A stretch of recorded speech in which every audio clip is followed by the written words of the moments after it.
In the GriftyVerse, truth doesn't vanish.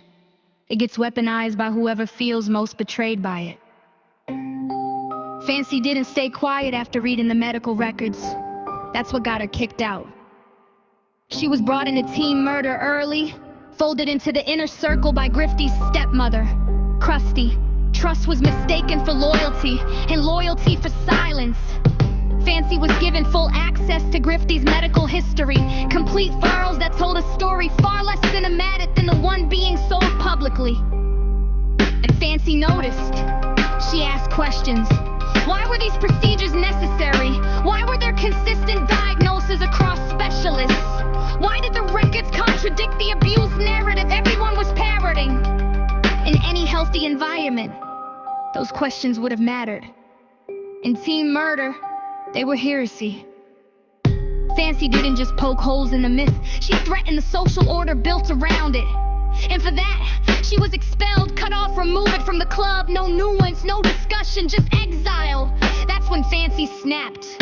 Because in the GriftyVerse, Fancy doesn't lose quietly.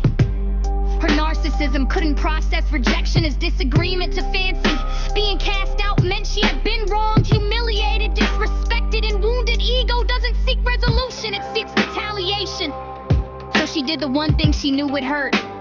She told everyone Grifty's medical history, not responsibly, not with context, not to clarify truth. She dumped it. Names, diagnoses, fragments, anything she could use to burn down the house she'd been thrown out of. It wasn't whistleblowing. It was a tantrum with receipts. Fancy went on unhinged in a mind rant, spiraling publicly, oscillating between martyr and victim. Convinced she was the smartest person in the room and furious no one was treating her that way anymore. But time passed. The internet moved on, and Fancy lost relevance. Then something worse happened. Other people, calmer, more methodical, started releasing actual evidence, timelines, cross-reference documents, context. The real story emerged without Fancy at the center of it. That was unbearable. So Fancy escalated. Not with new information, not with proof, with a bigger lie. Suddenly, Mommy wasn't just flawed or overwhelmed. Now Fancy claimed she was running a child trafficking operation out of her home. An accusation so extreme it bypassed logic and went straight to shock value. Fancy knew it wasn't true. The record she'd read made that clear years ago. But truth was never the point. Control was. By then, the GriftyVerse had already exposed what actually happened. Grifty wasn't a helpless child frozen in time, but a deeply disturbed young adult obsessed with power, fantasy, and manipulation. She lied strategically, she stole, she cultivated online relationships that fed her sense of control. When one relationship collapsed, she didn't accept it, she replaced it. She constructed a mythology where violence equaled love and freedom required destruction.